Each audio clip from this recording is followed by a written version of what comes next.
Hey Seminole State family, it's Nicole from the library, and we're doing a database deep dive today into JSTOR and daily life through history. We've been waiting on you to start. Where have you been? What is Research Rally?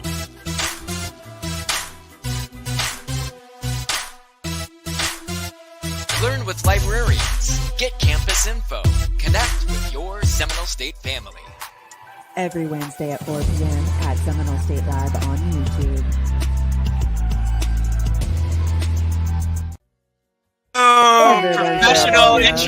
Professional intro. Professional. Okay, yeah, we can keep that little music a little low. Where's the music Like go? Let's keep it low. How is it? How's there? Let's do a music check on the. There we go. Thanks for watching our music check. All right, so it is good to be back. I was sick last week and I missed all y'all. I missed doing this. I couldn't even watch it. I was about to cry. I'm still masking. It's day 10. Okay. I tested unpositive for COVID on Sunday, but definitely being safe. I got my little Lysol. All right. We're not sponsored yet. Okay. All right. Not sponsored yet.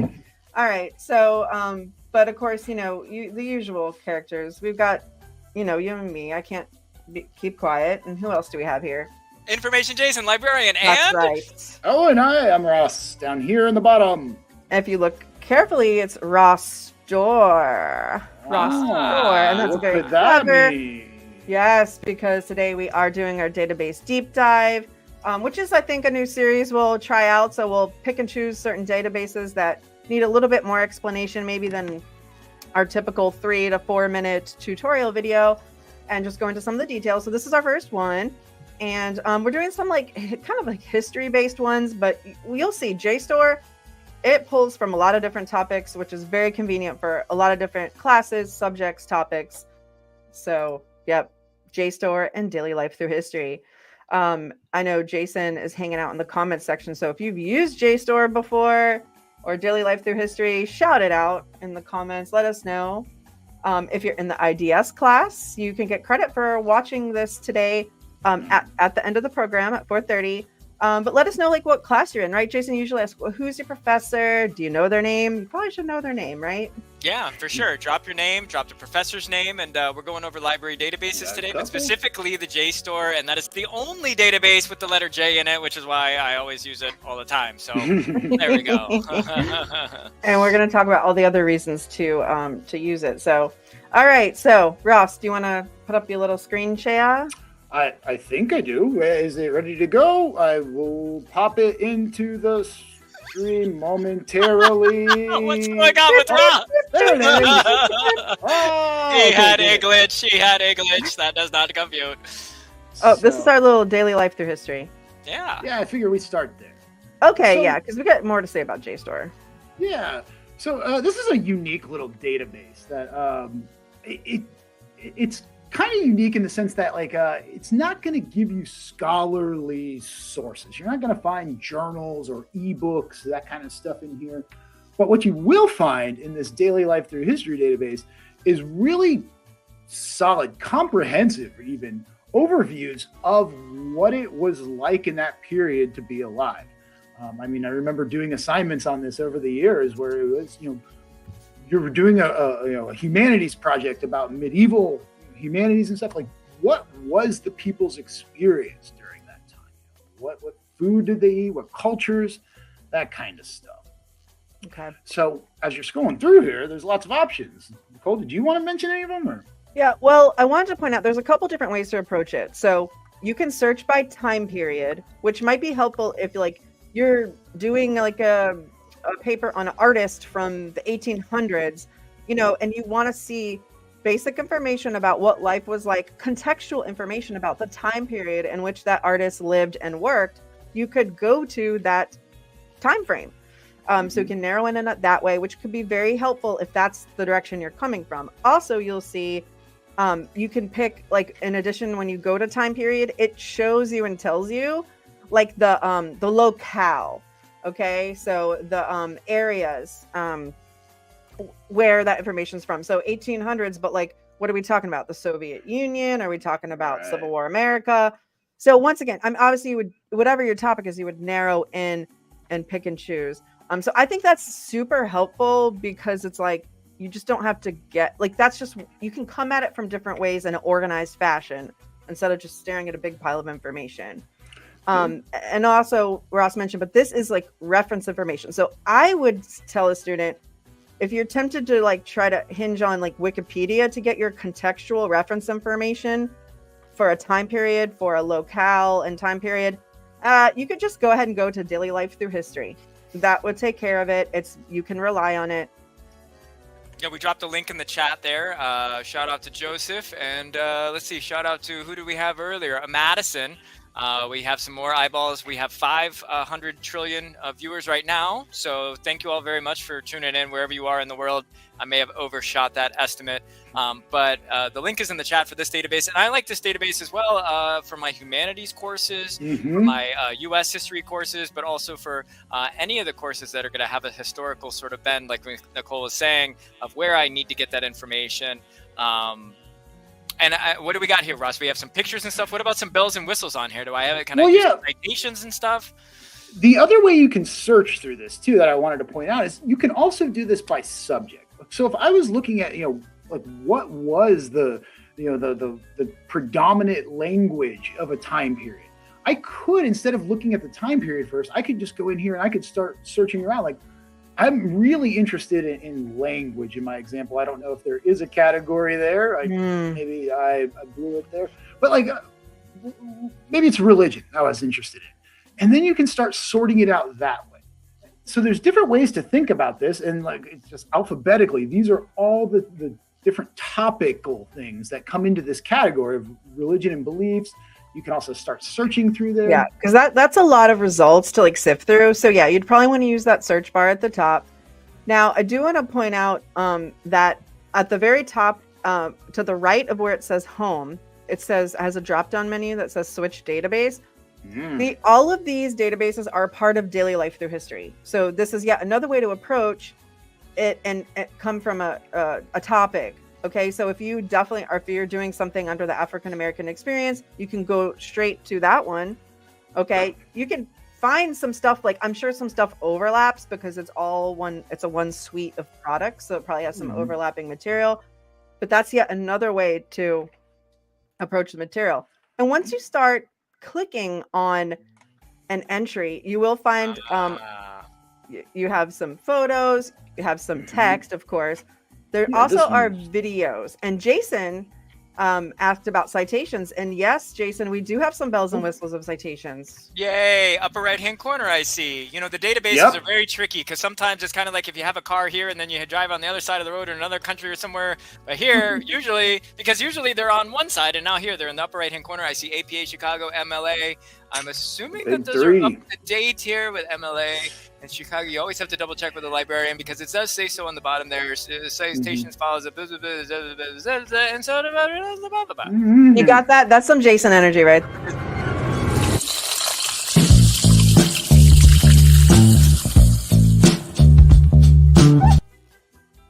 That's right. And sometimes he just pops right out at you. Yeah. You just never know. That's the one that you're interested in. Okay, Ross. Okay. So, and I listened to some of the videos on here because honestly, when we talked about this before, I thought this was a whole nother database. I'm glad I dusted it off the shelf because I was like, wait a minute, they've changed everything. Like, it's way more amazing now. And where was I going with that? Well, on that note, what is next to home in the upper right? What is switch database?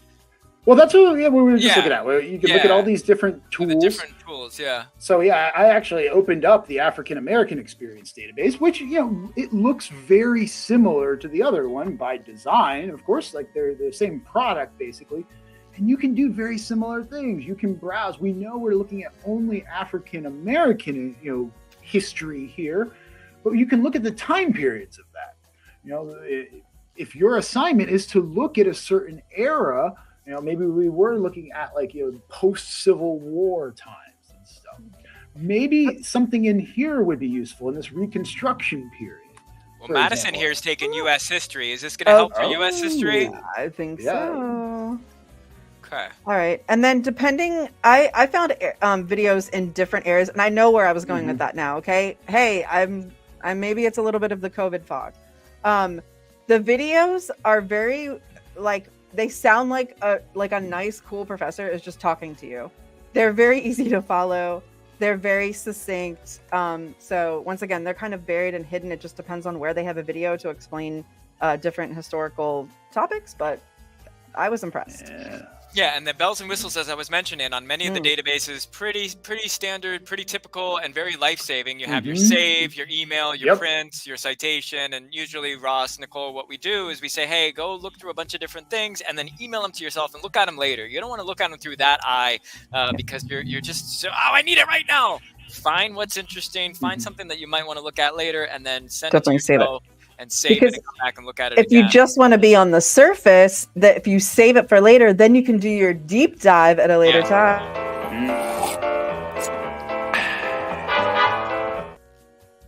That was good. Good setup and execution there. All right. So I don't know. I think we could pivot. Yeah, let's pivot. Pivot. So that's Clio. So for history and different things, right, Ross? Different humanities courses. That's going to be pretty good. That's more of a historical database. Sure. Yeah, it works great for that kind of stuff there. Okay. And again, the link is in the chat. I'll drop it in there one more time. Yeah. Yeah, I think we could pop over to JSTOR because this is JSTOR. Oh man, I didn't make a video. Oh, I do have a commercial for JSTOR. Hold on. Really quick. What?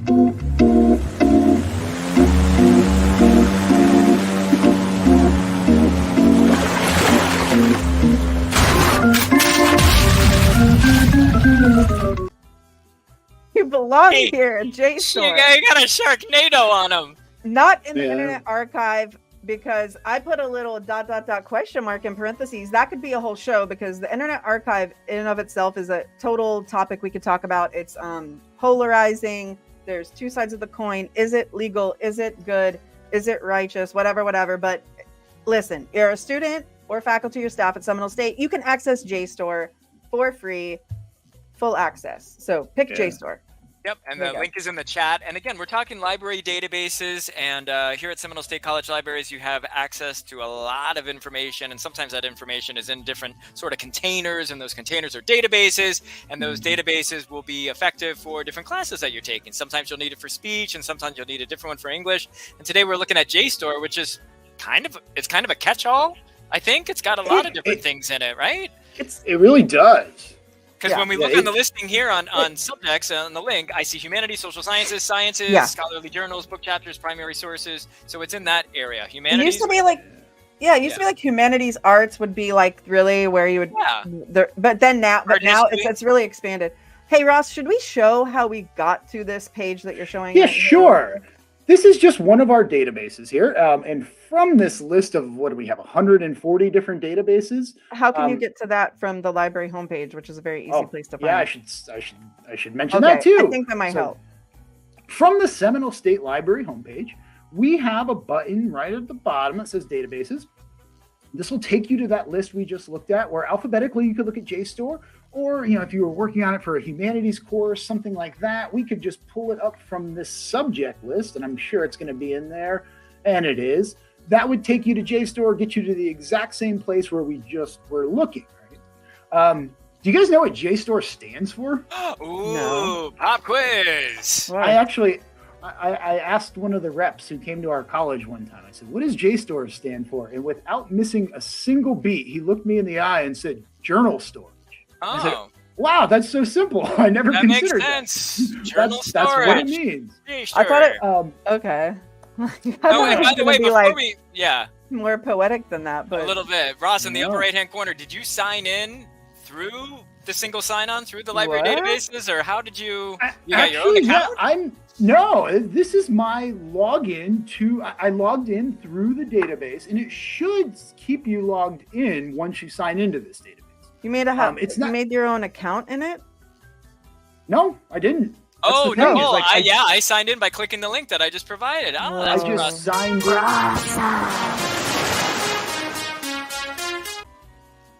We can always count on Ross. So many databases will make you make like a secondary account if you want to save sources. JSTOR actually doesn't do that. It will let you have all of these options in here. I mean, maybe I did make an account at one point, but I've never signed into it again. It just knows that when I log into JSTOR, it signs me in that. So it's not necessary to use JSTOR, but it's something you could do. And it's weird too, as we're going to get into this, because whoever that person was that told you journal storage, this is very well known for images as well. And images, that's not a journal. So why isn't it the JSTOR? Oh wait, just wait, because we have to definitely shout out there's primary sources here, all kinds of stuff. Okay, so from the I think it's like a remnant of when this started, because I mean I've worked in libraries a really long time, and JSTOR has not really changed a whole lot in the 20-something years I've been playing with it. It looks pretty much the same as it did 20 years ago. It looks the same, but they have some new They've been crazy adding features. a lot of cool stuff. Yeah. Oh, hey guys. Hey, Maha. Hello. Hey, Maha. Hey, we're live, so we're doing a little vibe check. Oh wait, hold on. We have a video for this.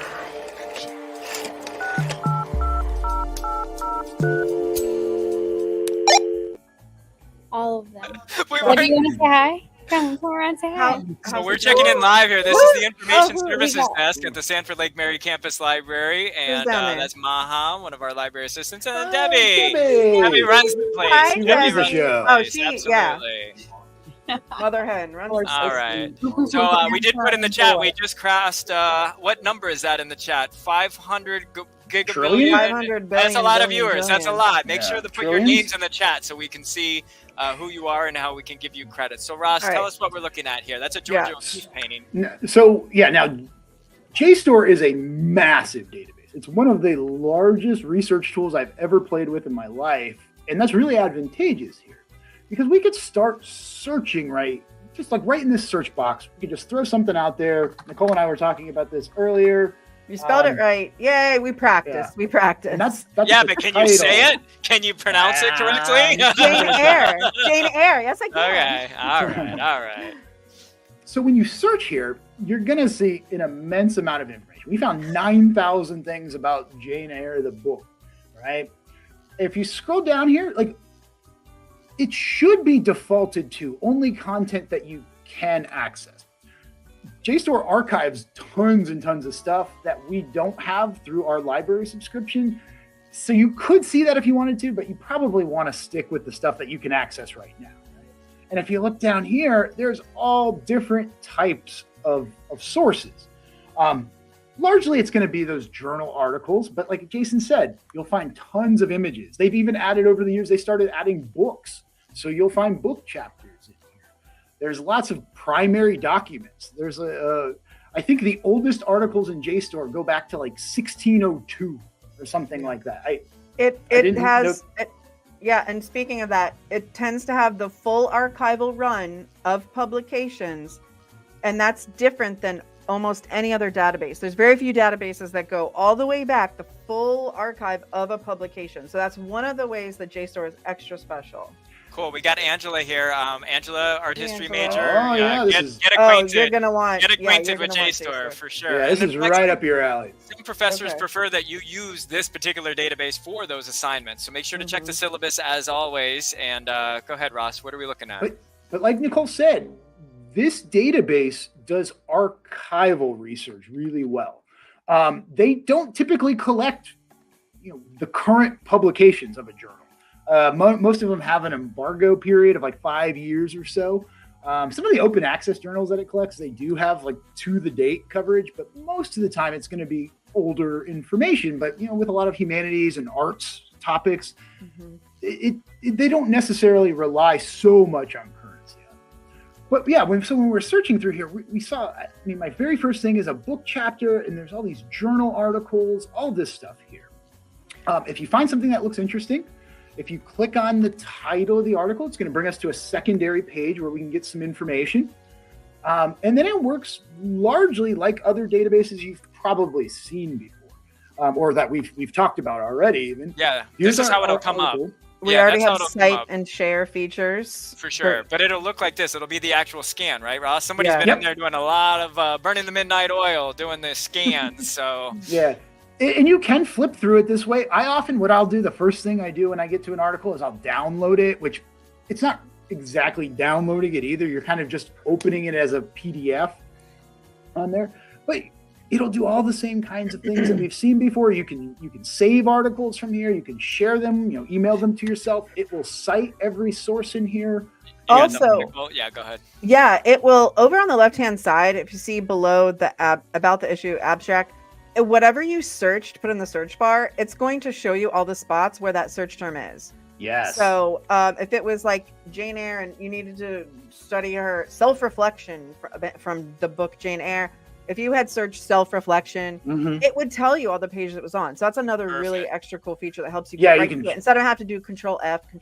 Right. Yeah, you can just jump around real quick. And this is kind of cool too. There's also, they have like some cited by things, although that's not working real well.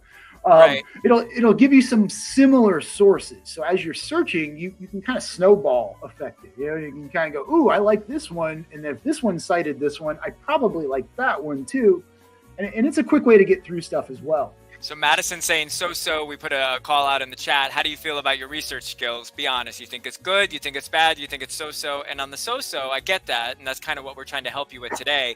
Some of the times we're saying if we're looking at information, we really want it to be up to date, a little 3 to 5 year radius, but in different disciplines, right, Nicole? If we're looking at this, that was from 1968. However, that would be really useful if we wanted to see something flashing forward with Jane and seeing if there's a new take on it. A lot of times what we're doing now is we're revisiting history and we're taking a look at it. I don't think this person's problematic, but think of anybody who may have not been problematic in 1968 and now they are, because the title of that, I believe, was, what was it?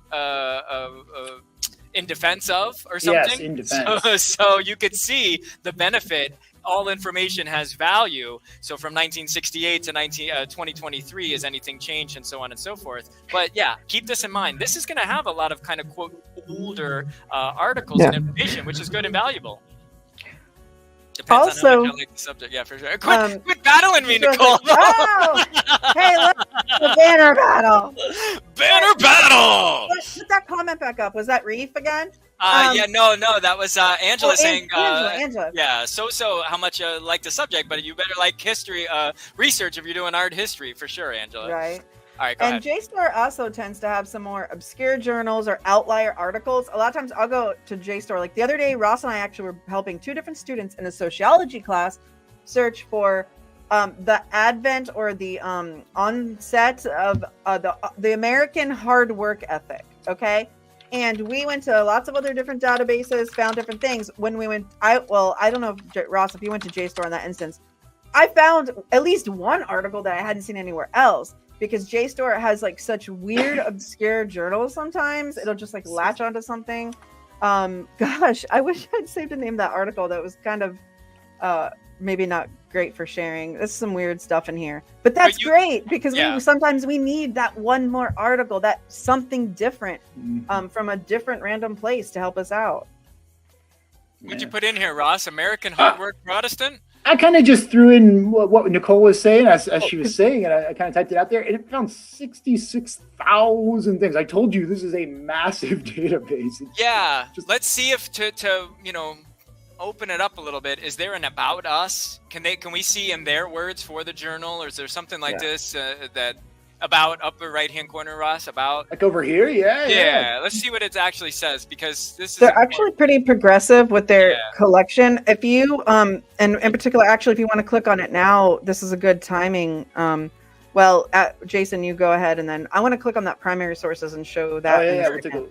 But you could see it right there, 12 million journal articles, books, images, and primary resources. All of this accessible while you're taking courses here at Seminole State College. We're also trying to get you ready. Many of you, we imagine, are transferring to a 4-year university with your AA or AS degree. There's going to be plenty more databases at those major universities. I believe, what do we have, 175, something like that? You're probably going to be working with around 600 or 800 of those. But let's just see what the little tagline is.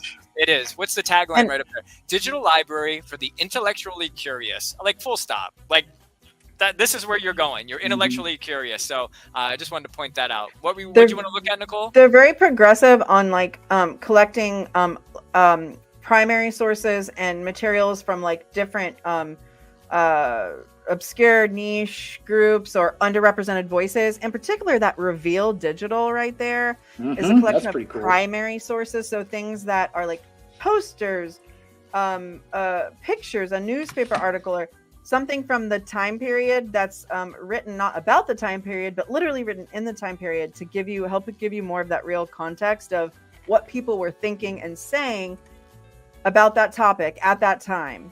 And then once again, JSTOR is very, very progressive about like trying to get sources from underrepresented voices. So it's very diverse. It's very, very diverse.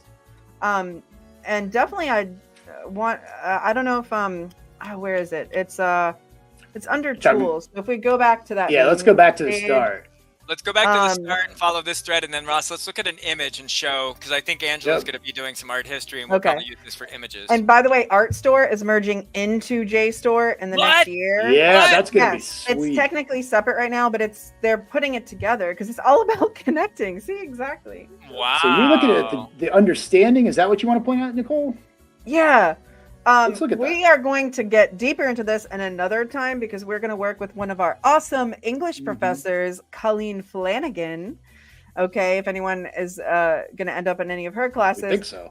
To do some literature research. And basically, for works of literature, and they are select, that's not innumerable. It's not like every work of literature ever written in the whole world. But click on any of that. You could click on the Brit Lit. Yeah, I'll look up the British literature. For a work of literature, what JSTOR has done is click on Explore. My screen is not refreshing. Okay. Oh, here you go, Nicole. We got a little shout out here. Flanagan Professor. Angela. Angela. All right. Oh my gosh. Okay, Yeah, she's there we already go. in the class. That's perfect. So if you pick a work of literature, JSTOR puts annotations to articles that are talking about something literally in each passage of that piece of literature. Pretty cool. And this show feels like we're nerding out 3 librarians with master's degrees in library information studies about you know what it is? This is very beneficial for the student. It is, but it's also Cringe. It's a we little have cringe. the highest degree of cringe. It's a little cringe. Ow. No, Nicole, stop. Ow. Nicole, interrupting. Ross, let's check out an image so we can see that. And this will be good for your citations as well. They provide all the information for you. Let's put something in. Put in British painting. I'm going really broad. I was gonna say that's very specific there. Let's see what we get. But yeah, there's all kinds of images through here. Just take it's so many it can't even load on Ross's computer. Like all kinds of art installations. We could put in works of architecture. I use that for a lot of classic architecture stuff, for interior design research. So let's click on one and let's see how it looks when we get into it. If it is kind of what I'm thinking of. And their citation tools come in handy because they put all the citations for the images. On the right hand side, it should say all of the boilerplate information. Yeah, the location, so it'll tell you what museum it's at, the measurements. I think it has the medium. Does it have the medium, the URL? Well, this is a photograph, so this wouldn't be any oil painting or something like that. That's the installation view. Keep going. The rights, the exhibition number. It's all the stuff that you'll find like in a catalog raisonné if you're an art history person. And so you can see the citation button up there in the upper right hand corner for your different formats. Make sure to check your syllabus to follow through. And again, I hope you've enjoyed the JSTOR database. The Clio's cool too for your historical preferences, but JSTOR is going to be coming in handy. Absolutely. I'll put the link in the chat one more time, and this is available for all currently enrolled students and faculty and staff here at the institution. So anything else when we're wrapping it up here? We got a we could do a whole, geeked out hour really in JSTOR, but that was, that was, it was a deep dive in the, I don't know. We can never say enough, right? Librarians, we just want to keep giving more and more info. And what's the workspace, Ross? Can I save stuff in here and just come back to it since I have an account? Like what's workspace? Yeah, if you're logged in, you There can save sources. I should have left my stuff open here, but like I could save this one if I wanted to. There it is. I could save it to my workspace. Right, so you can have your one now class. if I go back to my workspace. So Angela, you can have your documented. Yeah, you can have your IDS class. You can have your Brit Lit class. Just as an example, because we had multiple answers from you. So I would play with this on your own. Recommend it. All the databases are located at seminolestate.edu/library, and we put the specific databases in here. One more thing. Workspace also allows you to pull up more than one different item and look at it in the same frame in JSTOR in the workspace. So if you're really going deep into the research and you don't have like 2 fancy screens like me, that's just what they gave me for my job, then that could help you out. So that's a really cool feature, the workspace. Okay, so if you need credit for your IDS, now is the time to put your name and now is your the time. professor's name into the chat. And if you made an RSVP through Raider Connect at connect.seminolestate.edu, we will get you that credit. Nicole, Jason, and Ross, thank you very much for watching. And this has been Research Rally. See ya! Bye!